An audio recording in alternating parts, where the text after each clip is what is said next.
22 और 23 तारीख को ये केवल तारीख नहीं है, बल्कि ये ऐसे दिन हैं जब आपकी किस्मत का ताला खुल सकता है।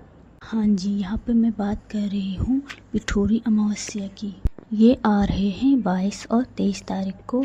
और ये क्यों इतना ज़्यादा महत्व रखता है, क्या ऐसा? उस दिन आपको एक छोटा सा रिचुअल यहाँ पर करना होगा, जिससे कि आपके जो काम 6 महीने में होने थे वो यहाँ दिन में भी हो जाएंगे। सिर्फ आपको अपनी इच्छा और इसको रखना है और यूनिवर्स को बोलना है कि ये इच्छा आपकी पूरी करें।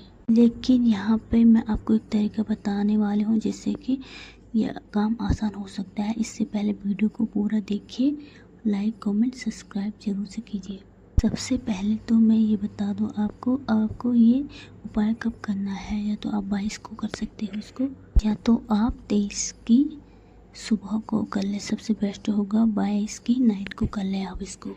अगर आप 22 को नहीं कर पाते हो तो 23 को आपको करना है, बट हो सके तो आपको 22 को ही करना है, क्योंकि इस दिन बहुत ही ज़्यादा खास दिन है। 2 + 2 आप जोड़ लो तो 4 हो जाएगा, यानी 4 नंबर है राहु का। राहु के नंबर आने का मतलब है कि जो आप सोचोगे वो मैनिफेस्ट होते जाएगा। 2 + 3 आप जोड़ते हो तो बन जाता है 5, जो कि 5 नंबर है बुध का। ऐसे में ये दोनों नंबर एक साथ आ जाए 4 और 5, और साथ में पिठोरी अमावस्या आ जाए तो आप सोच नहीं सकते कि आपकी मैनिफेस्ट इतनी जल्दी इतने फास्ट काम करने लग जाएगी। आपको सच्चे दिल से सरेंडर करके भगवान को ये उपाय करना है। और आपको एक चीज़ यहाँ पे ज़रूर से करनी है, ये चीज़ बहुत मायने रखती है। कई बार हमारे जीवन में पितरों का दोष हो जाता है। अब आपको पता कैसे चलेगा कि आपके पितर आपसे नाराज़ हुए हैं?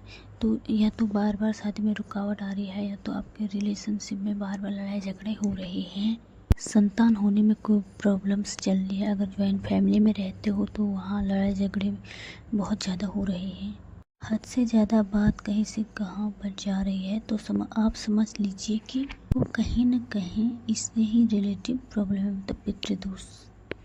अब आपको यहाँ पर करना क्या होगा, जो उपाय मैं आपको बताने जा रही हूँ, बस आप इसको ध्यान से सुनिएगा, स्किप मत कीजिएगा और आप भी उपाय को करिएगा।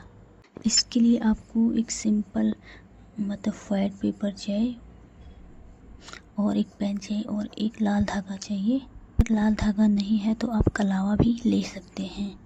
पेन यहाँ पे आप ब्लू ही लेंगे। जो पेपर आपने लिया है उस पर आपको केवल अपनी 3 इच्छाएं लिखनी है, जो कि प्रेजेंट टाइम में आपको चाहिए। ये इच्छा आपकी भी हो सकती है, आपके फैमिली रिलेटिव किसी की भी हो सकती है। जैसे कि आप अपने लिए मांग रहे हैं, विश लिख रहे हैं, तो आपको अपनी डेट ऑफ बर्थ का तोड़ के लिखना है। जैसे मेरी है 15, 1 + 5 तो जोड़ के बनाए 6 नंबर बन गए। तो ऐसे आपको लिखना है। तो मैं सबसे ऊपर कागज़ के ऊपर 6 नंबर लिख दूँगी, उसके बाद अपनी इच्छाएं लिख दूँगी। अब उसके बाद इसके नीचे इच्छा के नीचे अपना नाम 3 बार लिखूँगी, पूरा नाम जो है। अगर पति की कोई इच्छा है तो उनका लकी नंबर निकालेंगे, उसके बाद उनकी विशेष लिखेंगे, और उसके बाद 3 बार उनका नाम लिख देंगे पूरा। अगर बच्चे की है, बच्चे का भी लकी नंबर निकालेंगे, इच्छा लिखेंगे, और लास्ट में 3 बार बच्चे का नाम लिख देंगे, या फैमिली में किसी का भी इच्छा लिख रहे हो आप, तो उसी कागज़ में लिखना है।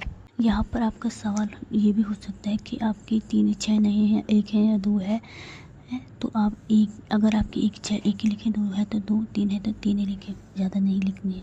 अब आपको करना क्या है, उस कागज़ को फोल्ड कर देना है। फोल्ड करने के बाद आपने जो एक कला या लाल धागा लिया था उसको 9 बार बांध देना है, और उसके बाद लास्ट में गांठ बांध देनी है, अच्छे से बांध देना है।